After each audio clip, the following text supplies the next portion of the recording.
husband, sister. Killing pigs. And you, sister? A sailor's wife had chestnuts in her lap and munched away at them. Give me one, I said. Get away from me, witch, I'm fat.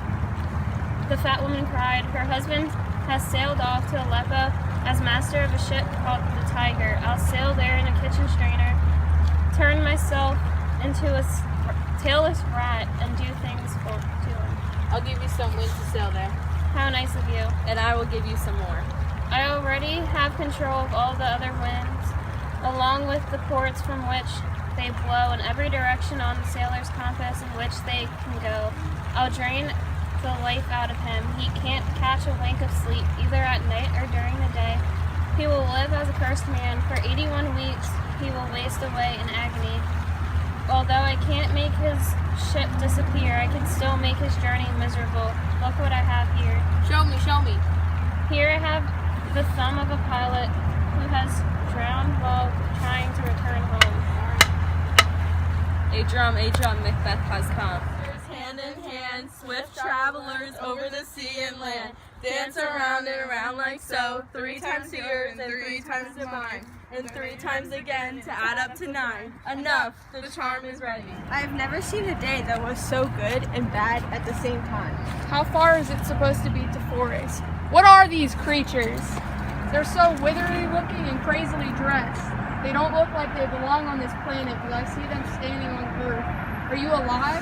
Can you answer questions? You seem to understand me, because each one of you has put a gruesome finger to your skinny lips. You look like a woman, but your beards keep me from believing that you really are. Speak, if you can. What kind of creatures are you? All hail Macbeth, hail to you, Thane of Blanas. All hail Macbeth, hail to you, Thane of Cawdor. All hail Macbeth, the future king. My dear Macbeth, why do you look so startled and afraid of these nice things they're saying? To me, honestly, are you illusions, or are you really what you seem to be? You created my noble throne with honors and talk of a future so glorious that you made it speechless. But you don't say anything to me. If you could see the future and say how things will turn out, tell me. I don't want your favors, and I'm not afraid of your hatred. Hail. Hail. Hail. You are lesser than Macbeth, but also greater. You're not as happy as Macbeth, but yet much happier. Your descendants will be kings, even though you will not be one. So all hail Macbeth the banquet. Banquet Macbeth, all hail. Wait, you only told me part of what I want to know. Stay and tell me more. I already know I'm the Thane of Blanas because I inherited the position when my father, Sinel, died. But how can you call me the Thane of Cawdor? The Thane of Cawdor is alive, and he's rich and powerful man. And for me to be the king is completely impossible. Just as it's impossible for me to be Thane of Cawdor. Tell me where you learned these strange things, and why you stopped us at this desolate place with this prophetic greeting. Speak, I command you. The earth has bubbles, just like the water, and these creatures must have come from a bubble in the earth. Where did they disappear to? Into thin air. Their bodies melted like breath in the wind. I wish they would have stayed. Were these things we're talking about really here, or are we both on drugs? Your children will be kings. You will be the king. And Thane of Cawdor too. Isn't that what they said? That's exactly what they said. Who's this? The king was happy to hear your success with them. Whenever he hears the story of yours, he's placed in flight against the rebels. He becomes so amazed that it makes him speechless.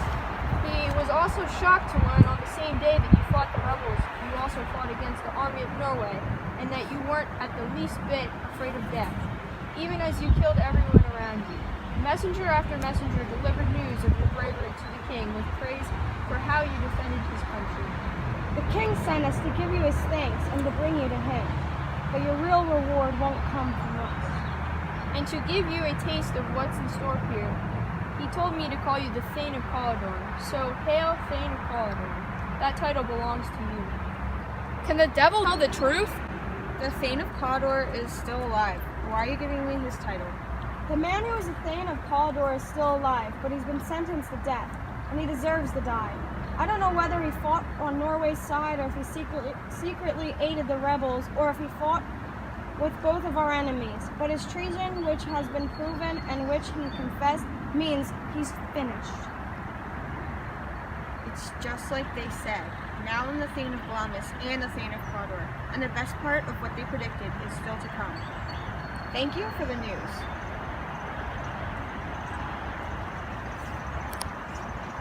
Aren't you beginning to hope your children will be kings? After all, the witches who said I was Thane of Cawdor promised that nothing less. If you trust what they say, you might be on your way to becoming king, as well as the Thane of Cawdor. But this whole thing is strange. The agents of evil often tell us part of the truth in order to lead us toward destruction. They earn our trust by telling us the truth about little things, but then they betray us. And when it will damage us the most? Gentlemen, I'd like to have a word with you, please. So far, the witches have told me two things that came true. So it seems like this will culminate in my becoming king. Thank you, gentlemen. You're welcome. This supernatural temptation doesn't seem like it can be a bad thing, but it can't be good either. If it's a bad thing, why was I promised a promotion that turned out to be true? Now I'm the Thane of Cawdor, just like they said I would be. But if this is a good thing, why do I find myself thinking about murdering King Duncan? A thought so horrifying that it makes my hair stand on end and my heart pound inside my chest. The dangers that actually threaten me here are now frighten me less than the horrible things I'm imagining. Even though it's just a fantasy so far, the mere thought of committing murder shakes me up so much that I hardly know who I am anymore. My ability to act is stifled by my thoughts and speculations, and the only things that matter to me are things that don't really exist. Look at Macbeth. He's in a daze. If fate wants me to be king, perhaps fate will just make it happen, and I won't have to do anything. Macbeth is not used to his new titles. They're like new clothes. They don't fit until you break them in over time. One way or another, what's going to happen is going to happen. Good, Macbeth. We're ready when you are. I beg your pardon, I was distracted. Kind gentlemen, I won't forget the trouble you've taken for me whenever I think of this day. Let's go to the king. Think about what happened today, and when we've both had time to consider things, let's talk. Absolutely. Until then, we've said enough. Let's go, my friends.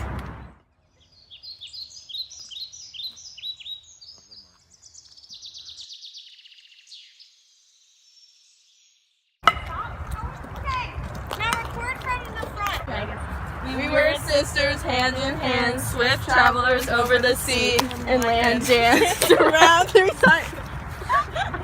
We were sisters, hand in hand, swift travelers over the sea and land, dance around and around like so.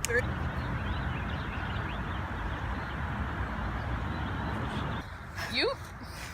I did not mess up. Okay. We're sisters, hand in hand, swift travelers. What are you?